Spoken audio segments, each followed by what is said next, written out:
नमस्कार, मैं हूं अशोक वर्मा। आप देख रहे हैं टीवी 20 न्यूज। आइए आपको दिखाते हैं देश और प्रदेश की तमाम खबरें। जिलाधिकारी आजमगढ़ व पुलिस अधीक्षक आजमगढ़ सुधीर कुमार सिंह द्वारा त्रिस्तरीय पंचायत चुनाव के मद्देनजर रखते हुए ब्लॉक व मतदान केंद्रों का निरीक्षण किया गया, जिसमें सर्वप्रथम अजमतकल ब्लॉक के English medium primary school Masona Ajmatkal जनपद आजमगढ़ में मतदान केंद्र का निरीक्षण करते हुए वहां के जनप्रतिनिधियों के साथ मीटिंग की गई। उसके पश्चात जैनपुर के नवोदय विद्यालय जैनपुर जनपद आजमगढ़ का निरीक्षण करने के पश्चात बिलरियागंज ब्लॉक के प्राथमिक विद्यालय अंडाखोर में प्रधान प्रत्याशी के साथ मीटिंग करते हुए मतदान को सकुशल संपन्न कराने हेतु संबंधित को आवश्यक दिशा निर्देश दिए गए। संवेदनशील मतदान केंद्रों का स्थल निरीक्षण भी किया गया तथा अधिकारियों को सख्त निर्देश दिए गए। इसमें अजमतगढ़ के छपरा सुल्तानपुर और मेघाई तथा बिलरियागंज के अंडाखोर जमीतुल फलाह विद्यालय पोलिंग बूथ व बिलरियागंज ब्लॉक का स्थल निरीक्षण किया एवं जैनपुर के अजमतगढ़ ब्लॉक अंतर्गत बनाए गए मतगणना केंद्र नवोदय विद्यालय का भी निरीक्षण किया। जिलाधिकारी राजेश कुमार ने लोगों से शांतिपूर्वक मतदान प्रक्रिया संपन्न कराए जाने में सहयोग की अपील की और कहा कि जो शरारती तत्व अव्यवस्था फैलाने की कोशिश करेंगे उन पर सख्त कार्रवाई की जाएगी। वहीं पुलिस अधीक्षक सुधीर कुमार सिंह ने कहा कि जो भी संवेदनशील पोलिंग बूथ है उन बूथों पर जाकर लोगों को शांतिपूर्ण मतदान कराए जाने के लिए आश्वस्त किया जा रहा है। जो भी असामाजिक तत्व चुनाव को प्रभावित करने का प्रयास करेंगे उनके ऊपर सख्त कार्रवाई की जाएगी। इस मौके पर SDM ADM SDM Sakdi Bagesh Kumar Shukla, CO Sakdi Ajay Kumar Yadav, प्रभारी निरीक्षक जैनपुर हेमेंद्र सिंह सहित अनेक अधिकारी व कर्मचारी मौजूद रहे। इस बाबत क्या कुछ कहा जिलाधिकारी व पुलिस अधीक्षक आजमगढ़ ने, आपको सुनवाते हैं। दौड़ा है, क्या देखा आपने, क्या महसूस किया, क्या तैयारी है? आज हम ग्रामीण क्षेत्रों में आज से लगातार दौरे कर रहे हैं। तो पहला दौरा इधर अजमतगढ़ ब्लॉक क्षेत्र में हमने किया है। कप्तान साहब हम और पूरी टीम है और सभी हमारे एसडीएम्स और जो एडीएम्स और एडिशनल एसपी सीओज हैं, सीओ साहिबान हैं, सभी लोग अपने अपने क्षेत्र में दौरे जारी रखेंगे और ये निर्देश हैं कि सभी लोग सारे पोलिंग स्टेशंस कवर करेंगे। तो वहाँ पे जाके हमने प्रत्याशियों से बात करी है और स्पष्ट यही संदेश है कि किसी भी तरह का कोई भी गड़बड़ होगी वो बर्दाश्त नहीं की जाएगी। सब बिल्कुल फेयर एंड फ्री चुनाव होगा, शांतिपूर्वक होगा। यही सबको संदेश भी दिया, निर्देश भी दिया। बूथों का निरीक्षण भी किया गया है। बूथों का निरीक्षण भी किया गया है। वहाँ पे भी सभी जो प्रत्याशी उस गांव में थे उन सभी प्रत्याशियों से बात भी की गई और उनको समझाया भी गया है कि आचार संहिता क्या है और उनको क्या पालन करना है, वो सारी चीज़ें उनको बताई गई। पंचायत चुनाव को लेकर तैयारी पूरी है और जो गुंडा तत्व हैं, गुंडा एलिमेंट्स हैं, उनके खिलाफ लगातार कार्रवाई की जा रही है और प्रयास किया जा रहा है कि कोई भी ऐसा गुंडा तत्व बाहर ना रहे जो चुनाव को प्रभावित कर सके। हमने और डीएम साहब ने ग्रामीण क्षेत्र का दौरा करना शुरू किया है। जो सेंसिटिव बूथ्स हैं, हाइपर सेंसिटिव बूथ्स हैं, स्टेशन पोलिंग स्टेशन हैं, उन्हें उनका दौरा कर रहे हैं, वहाँ पर लोगों से बात कर रहे हैं ताकि उनकी सेंसिटिविटी कम की जा सके। जो इस टाइप के लोग हैं उन्हें समझाया जा रहा है, उन्हें बताया जा रहा है कि यदि कोई बदमाशी करेगा तो उसके खिलाफ सख्त कार्रवाई की जाएगी। तो मेरा अपना मानना है कि हमारा फोर्स पूरी तरह तैयार है, हम लोग पूरी तरह तैयार हैं और ये चुनाव बहुत शांतिपूर्ण ढंग से होगा। आजमगढ़ से खबर है, जहां महर्षि दुर्वासा तपोस्थली पर विश्वकर्मा समाज का विशाल सम्मेलन संपन्न हुआ। भगवान विश्वकर्मा की पूजा के साथ सम्मेलन की शुरुआत की गई। मुख्य अतिथि पूर्व मंत्री रामाश्रय विश्वकर्मा रहे तथा अध्यक्षता बिलरियागंज के चेयरमैन वीरेंद्र विश्वकर्मा ने की। संयोजक अमरनाथ विश्वकर्मा को विश्वकर्मा मंदिर कमेटी दुर्वासा का अध्यक्ष घोषित किया गया तथा मंदिर का जीर्णोद्धार करने का निर्णय लिया गया। पूर्व मंत्री रामाश्रय विश्वकर्मा द्वारा टॉन्स नदी पर स्थित विश्वकर्मा मंदिर में निर्मित विश्वकर्मा सभागार और विश्वकर्मा घाट के सौंदर्यीकरण करने का निर्णय लिया गया। पूर्व मंत्री रामाश्रय विश्वकर्मा ने कहा, भाजपा सरकार विश्वकर्मा पूजा की छुट्टी को कैंसिल करके समाज की पहचान मिटा रही है। सपा सरकार में मुलायम सिंह यादव व अखिलेश यादव ने रामाश्रय विश्वकर्मा को विधान परिषद सदस्य व शिक्षा मंत्री बनाकर विश्वकर्मा समाज का सम्मान बढ़ाया। तो साथ ही वहीं दूसरी तरफ पूर्व मंत्री रामाश्रय विश्वकर्मा ने आज दीदारगंज विधानसभा के ग्राम सोनहरा में अनिल यादव की हत्याकांड के मामले में उनके परिजनों से मिलने ग्राम सोनहरा पहुंचे तथा मृतक की पत्नी से मिलकर घटना की पूरी जानकारी ली और साथ ही रामाश्रय विश्वकर्मा पूर्व मंत्री ने परिवार को न्याय दिलाने में मदद करने का पूरा भरोसा दिया।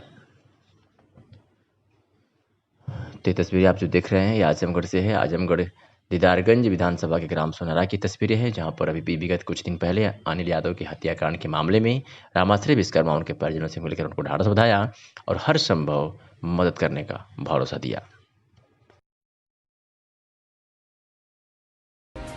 त्रिस्तरीय पंचायत चुनाव को लेकर शासन के निर्देश पर उत्तर प्रदेश के हर जिले की प्रशासन बिल्कुल अलर्ट मोड में है।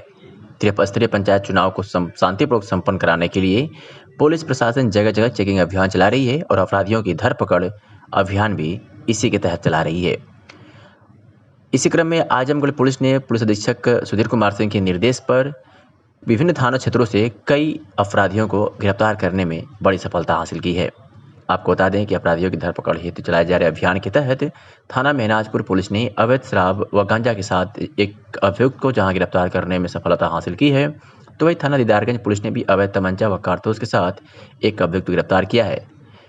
तो साथ ही थाना दीदारगंज पुलिस ने अपनी दूसरी कार्रवाई में 4 नफर अभियुक्तों को जुआ अधिनियम के तहत गिरफ्तार किया है।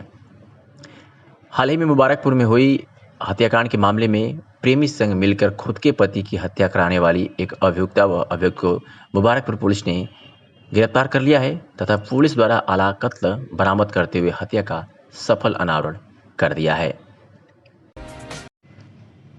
नवीन सत्र में छात्र छात्राओं के प्रवेश होने पर दिनेश सिंह ने छात्र छात्राओं सहित अभिभावकों को हार्दिक शुभकामनाएं दी है।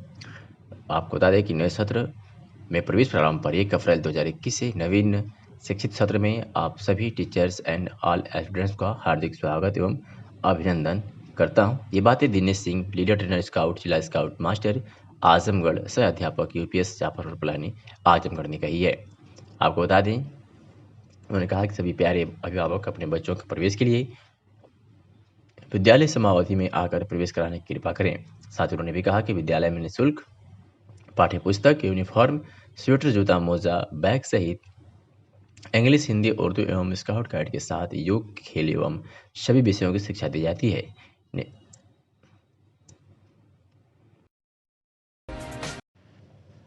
और आजमगढ़ से खबर है जहां पुलिस उप महानिरीक्षक ने थाना बिलैयागंज का औचक निरीक्षण किया है। पुलिस उप महानिरीक्षक आजमगढ़ परिक्षेत्र सुभाष चंद्र दुबे द्वारा कार्यालय, अभिलेख, बैरक, मेज तथा थाना परिसर की साफ सफाई का निरीक्षण कर संबंधित को निर्देशित किया गया है। आपको बता दें कि त्रिस्तरीय पंचायत चुनाव को लेकर के आजमगढ़ प्रशासन बिल्कुल अलर्ट मोड में है और किसी भी हाल में आजमगढ़ प्रशासन चुनाव को शांतिपूर्वक संपन्न कराने का बीड़ा उठाया है। पुलिस प्रशासन का कहना है कि अपराधी की कोई भी हो उसको बख्शा नहीं जाएगा और खासकर चुनाव को लेकर के हर थाने की पुलिस को अलर्ट कर दिया गया है।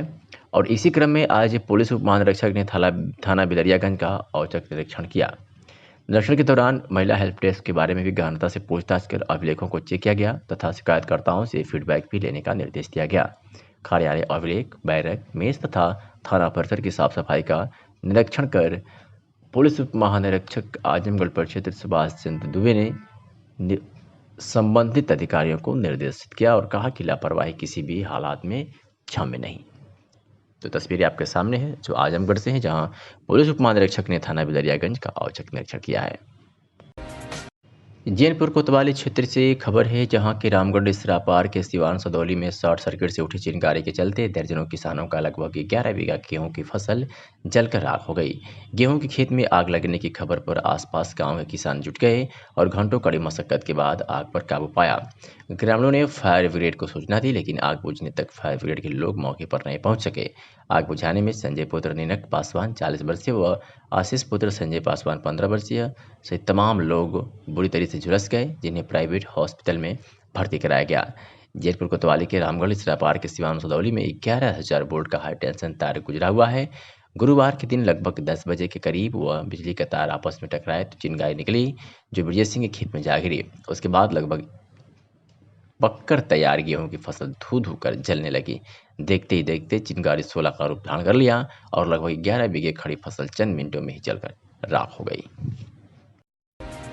आजमगढ़ के थाना कप्तानगंज क्षेत्र के कादीपुर हरकीज में शॉर्ट सर्किट से उठी चिंगारी के चलते दर्जनों किसानों का लगभग 5 बीघा गेहूं की फसल जलकर राख हो गई है। गेहूं के खेत में आग लगने की खबर पाकर आसपास के किसान जुट गए और कड़ी मेहनत के बाद आग पर काबू पाया। ग्रामीणों ने फायर ब्रिगेड को सूचना दी लेकिन आग बुझने तक फायर ब्रिगेड के लोग नहीं पहुंचे। लगभग 12 बजे बिजली के तार आपस में टकराए तो चिंगारी निकलने लगी जो रामविनय यादव के खेत में जा गिरी। उसके बाद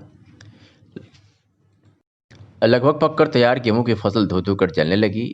देखते ही देखते चिंगारी 16 का रूप धारण कर लिया। लगभग 5 बीघे खड़ी फसल चंद मिनटों में जलकर राख हो गई। इस मौके पर जुटे किसान लाख बचाने की कोशिश करते हैं लेकिन 5 बीघे खेत की फसल बचाने में असफल रहे।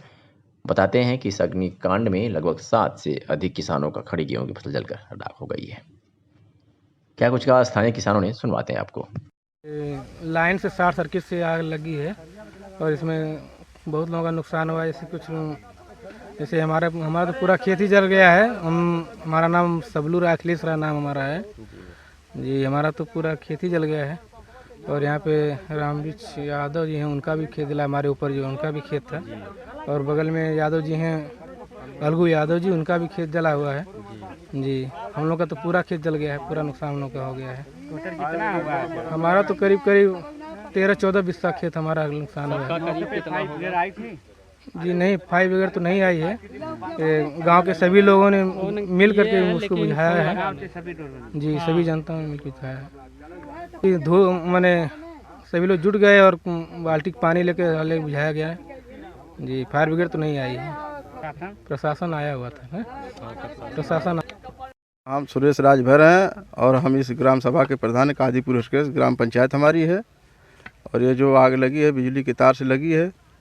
और इसमें काश्तकार लोग हैं, अलगू यादव एक हैं और राम बदन यादव हैं और इनका राम विनय यादव नाम है।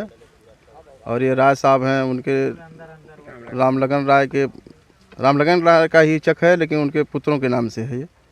और उधर फिर लोचन यादव का जो खेत है उसमें भी आग लगी है, पूरा जल गया है। और उधर सामने देखिए वो गणेश यादव, जयमंगल यादव, इन लोगों का भारी नुकसान हुआ है। ये खोटी राम विनय यादव की है। टोटल कम से कम 4-5 बीघा की ज़मीन जो है ये नष्ट हुई है फसल जी।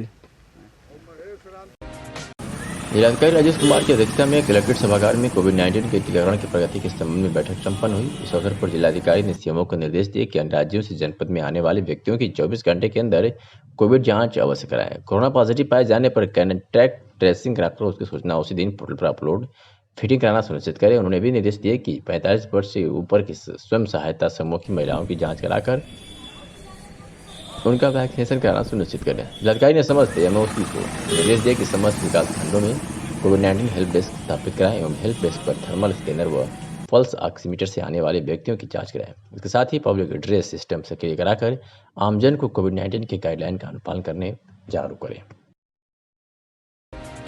आजमगढ़ के मेहनगर स्थानीय कस्बे के वार्ड नंबर 6 जवाहर नगर में समय करीब अपराह्न 4:15 पर माचिस की तीली से आग लग गई, जिसमें मेहनगर बिंद्रा बाजार रोड के किनारे अस्थायी रूप से मड़ई डालकर रोजी रोटी के लिए बसे बांसफोड़ की बस्ती में घर गृहस्थी सहित खाने पीने के सामान और नकदी जलकर राख हो गया। आग की भयावह स्थिति के कारण कस्बे सहित सड़क से गुजरने वाले राहगीरों ने कड़ी मशक्कत के बाद आग पर काबू पाया। तब तक 10 परिवारों की गृहस्थी जलकर राख हो चुकी थी। सूचना पर मेहनगर पुलिस के साथ विद्यालय 112 पहुंच गई और फायर ब्रिगेड लालगंज को सूचना दी गई। आग बुझाने के घंटों बाद अग्निशमन दस्ता मौके पर पहुंचा तो वही गृहस्थी के सब सामान जल जाने से महिलाओं से बच्चे दहाड़े मार मार कर रो रहे थे। पीड़ित परिवारों में बाबलू, संतोष, दीपू, विजय, राजेंद्र, अजय, सियाराम, रवि, संजय और शेरू बांसफोड़े मूल रूप से मऊ जनपद के रहने वाले हैं और बांस से बनी सामान बेचकर जीविकोपार्जन करते हैं। पीड़ित परिवारों ने बताया कि खाने पीने के सामान, कपड़ा, बिस्तर के साथ ही नकदी भी जलकर राख हो गई है। मंडलायुक्त विजय विश्वास पंत ने शासकीय व्यवस्थाएं चुस्त दुरुस्त रखने तथा अधिकारियों एवं कर्मचारियों की समय से उपस्थित सुनिश्चित कराए जाने हेतु बृहस्पतिवार को मुख्य चिकित्साधिकारी कार्यालय तथा नगर के मोहल्ला बलरामपुर स्थित सिविल पंपिंग प्लांट का औचक निरीक्षण किया। निरीक्षण के समय जहां मुख्य चिकित्साधिकारी कार्यालय में उप मुख्य चिकित्साधिकारी जेई सहित कुल 7 अधिकारी कर्मचारी अनुपस्थित मिले, वही सिविल पंपिंग प्लांट में 2 पंप खराब मिले। मंडलायुक्त ने अनुपस्थित पाए गए अधिकारियों एवं कर्मचारियों को अनुपस्थित तिथि का वेतन काटे तथा उनके स्पष्टीकरण प्राप्त कर प्रस्तुत करने का निर्देश दिया। इसके साथ ही उपस्थित पंजिका में चिकित्साधिकारियों के नाम अंकित नहीं किए जाने एवं कर्मचारियों की उपस्थिति को नियमित रूप से चेक नहीं किए जाने पर उन्होंने नाराजगी व्यक्त करते हुए कहा वहां के प्रशासनिक अधिकारी वीके मिश्रा को प्रतिकूल प्रवचन देने का निर्देश दिया। आजमगढ़ से खबर है जहां सड़क हादसे में बाइक से जा रहे 3 युवक एक पिकअप की चपेट में आ गए, जिससे तीनों बुरी तरह से घायल हो गए, जिसमें एक की हालत गंभीर बताई जा रही है। बता दें कि मुबारकपुर थाना क्षेत्र के अरोली गांव के एक युवक थे जो सिदारी से पहले जयरामपुर में ये सड़क हादसा हुआ है, जिसमें 3 लोग घायल हुए हैं, जिसमें एक की हालत गंभीर बताई जा रही है।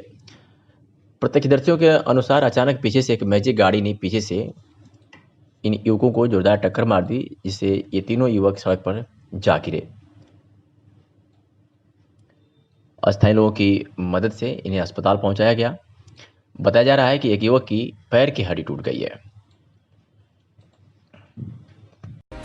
आजमगढ़ के अतरौलिया क्षेत्र अंतर्गत कतालपुर स्थित हजरत सैयद मखदूम अहमद शाह कत्ताल आरिफ रहमतुल्लाह अलैह का 1 दिवसीय उर्स हर साल की तरह इस साल भी मनाया गया।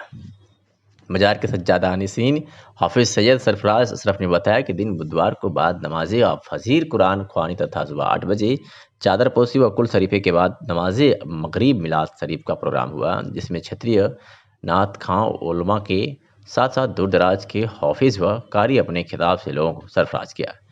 गदनसीन हाफिज सैयद अशरफ ने क्षेत्र के सभी अकीदतमंदों को उर्स में शिरकत करने की अपील की। सालाना उर्स के मौके पर काफ़ी संख्या में अकीदतमंद इकट्ठा हुए। सालाना उर्स के मौके पर एहतराम के साथ यहाँ फातिहा ख़वानी होती है, फिर मोहल्ले में ईद मिलादुन्नबी का प्रोग्राम होता है। अल्लाह ताला अपने इस महबूब बंदे के सदक़े में उसकी दुआएं सुनता है। गांव में सारे लोग इकट्ठा होते हैं जहां अल्लाह व उसके रसूल का जिक्र होता है, बुजुर्ग गाने दीन का जिक्र होता है और सारे लोग इस एहतराम के साथ मजार पर आते हैं, अपनी मान्यते के तकमील के लिए यहाँ दुआ मांगते हैं।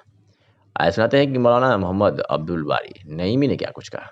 मौलाना साहब, ये फातिहा पढ़ा गया है, ये किस मौके पर उर्स लगता है और क्या है? हज़रत आरिफ शाह क़त्तार रहमतुल्लाह ताला अलैह के सालाना उर्स के मौके पर एहतमाम के साथ यहाँ फातिहा ख़वानी होती है। फिर मोहल्ले में ईद मिलादुन्नबी सल्लल्लाहु ताला अलैहि वसल्लम का प्रोग्राम होता है।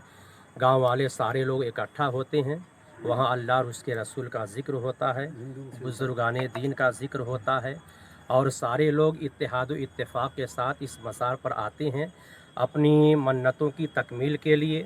यहाँ दुआएं मांगते हैं।